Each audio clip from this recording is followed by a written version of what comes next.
ગારિયાધારમાં ધોધમાર વરસાદ ચાલુ થઈ ગયો છે. કાળા ઉનાળે પણ વરસાદ એકી સાથે બહાટી બોલાવે. જોઈ લો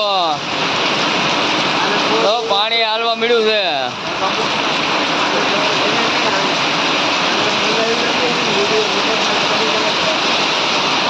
જોઈ લો વરસાદ જો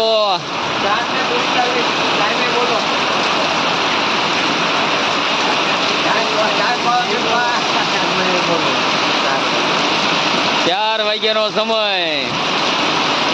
વરસાદ જો કાળે ઉનાળે પણ ઠંડીનો માહોલ કરી આપ્યો છે. આ છે પાલીતાણા રોડ ગારિયાધાર.